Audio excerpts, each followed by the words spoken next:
Përshëndetje të dashur miq të Albania Times. Ju uroj gëzuar vitin e ri 2026 dhe qoftë një vit i mbar për të gjithë ju dhe familjarët tuaj, të dashurit tuaj, pashi gjithmonë shëndet, suksese dhe mbarësi në jetën tuaj dhe të afërmëve tuaj apo të dashurve tuaj.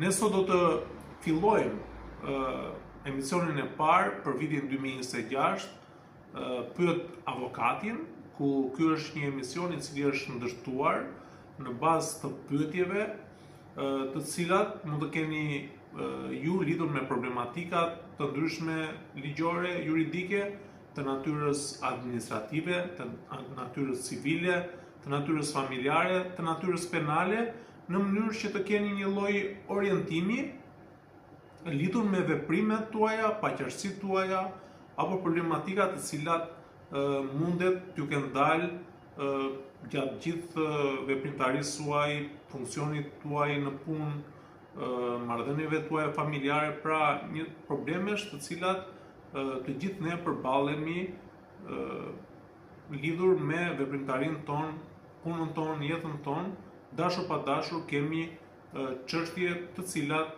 duan një lloj orientimi ligjor në mënyrë që të veprojmë sa më drejt dhe për të zgjidhur problematika të cilat mund të na krijojnë rrugës.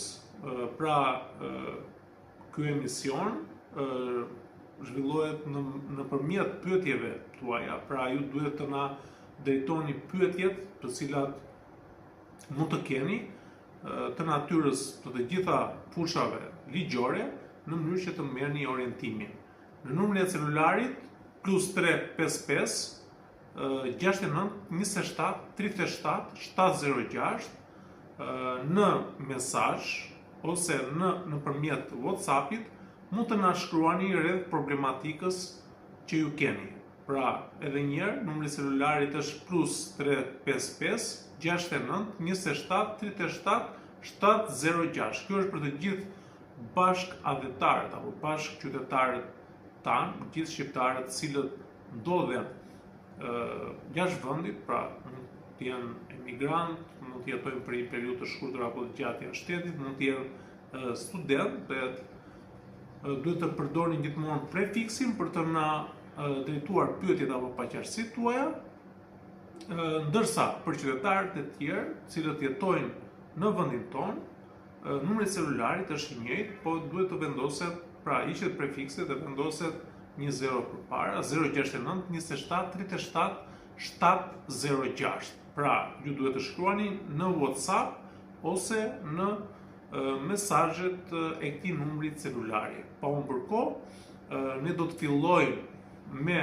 pyetjen, pra kemi një sër pyetjesh të cilat na kanë ardhur nga viti i kaluar për problematika të ndryshme, por le të fillojmë te një pyetje e cila ka të bëjë, është një pyetje në fushën penale, duke qenë se së fundmi është promovuar apo është paraqitur nga ana e Ministrit të Drejtësisë që do të bëhet një amnisti nga kuvendi për qytetarët të cilët kanë kryer vepra penale apo kundërvajtje penale për çështje të cilat janë në gjykim apo në hetim dhe për çështje të tjera të cilat janë gjykuar dhe qytetarët janë vuajnë dënimin.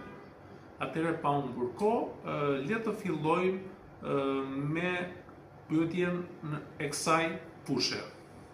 Dhe vijojmë pyetjen. Përshëndetje avokat. Unë që po ju shkruaj jam Zamiri nga Tirana. Kam një pyetje rreth amnistisë penale. Unë jam proceduar nga ana e prokurorisë pranë gjykatës së shkallës së parë të jurisdiksionit të përgjithshëm Tiranë, e cila e ka çuar kërkesën në gjyq dhe kërkon që unë të dënohem penalisht lidhur me veprën penale të përndjekjes. Sepse sipas organit të akuzës, unë kam përndjekur ish bashkëjetuesen time dhe ky është një fakt i pavërtet, por prap prokurori mua më çoi në gjykatë. Ju lutem, a përfitoj nga amnistia dhe a do të pushohet kjo çështje? Faleminderit Zamiri.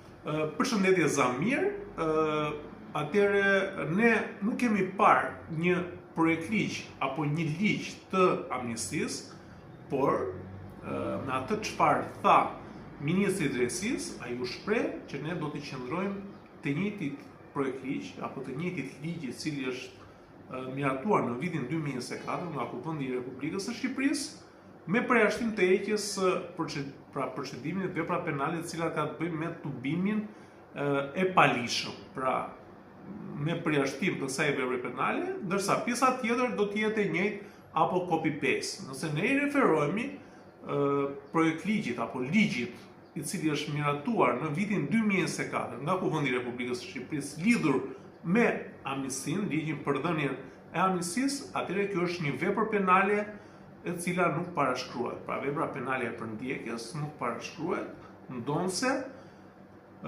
mendoj që hyn tek veprat e lehta, që do të thotë pa dashur që të futem në themel të çështjes nëse ju jeni fajtor apo jo, sipas pretendimit tuaj, nuk mund ta bëj sepse nuk kam informacionin e dur, nuk jam avokati juaj që ta di çështjen në thelb, por nëse ne jemi përpara këtij rasti dhe kemi vepra të tjera të cilat janë amnistuar dhe ai projekt ligji i parë kishte vepra të tjera të cilat janë edhe më të rënda se kjo vepër, atëherë unë mendoj duhet të ndiqet një parim i njëjtë. Pra, parimi i barazisë, pra të gjitha palët apo qytetarët të cilët dyshohet se kanë kryer një vepër penale apo organi akuzës e ka çuar për të ndjekur penalisht, sepse ka dalë në konkluzion që mund të ketë kryer një vepër penale, atëherë kjo duhet bërë për të gjitha ato vepra të cilat kanë një marsh dënimi të njëjtë. Kjo është një vepër penale e cila